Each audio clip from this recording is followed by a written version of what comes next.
The attorneys for convicted murderer Eric Koula spoke out for the first time today since the verdict. They say they plan to appeal his conviction. News 8's Carrie Vick joins us with the reaction to the verdict and a look into how Koula's family is handling it.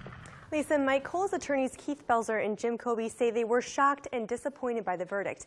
And when asked how the family is doing, the attorneys gave us one word: devastated.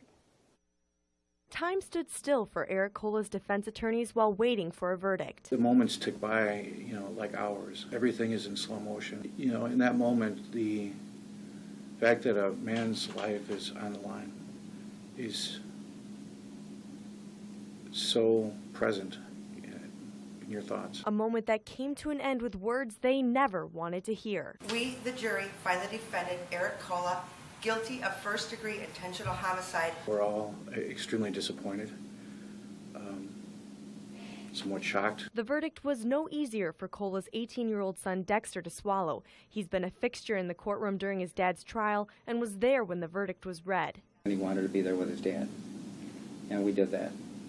And it was gut-wrenching for him. I was crying too hard to even articulate anything that made any sense, but I told him that he had done everything he could to support his dad. His dad was innocent. We continued to move forward to prove his dad's innocence, and that he was going to walk out of there like a man, and he was going to walk out with me. Missing from the courtroom was Koula's wife, Christine, a decision Kobe says was made to protect Koula's 13-year-old daughter. I talked with Christine throughout the day, and we talked about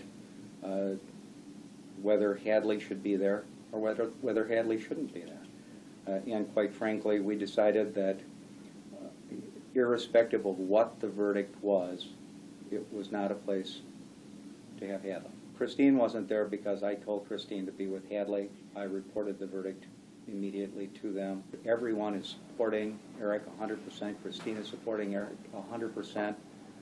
The kids are supporting their dad 100%. The case represents years of work for Belzer and Kobe, effort that is difficult for them to put into words.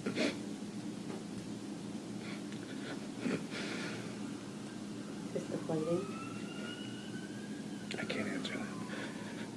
It takes heart and soul. And while they may be exhausted, they continue to believe in Koula's innocence and won't give up their fight. We went to go see him right after the verdict, and the first thing he said is, "I didn't do this." Eric's innocent.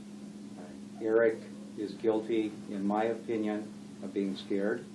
Eric's guilty, in my opinion, of being stupid. Lying doesn't make you a murderer.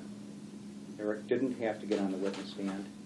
He got on the witness stand because he's an innocent man, and he told the truth. There's nothing about this verdict that has changed that for any of us. We will appeal the case. There's no question about that. Earlier this week, we heard from the prosecution. They say they are pleased with the verdict, but say no one wins because nothing can bring Dennis and Myrna back. Thanks, Carrie. Koula's sentencing is scheduled for August 20th.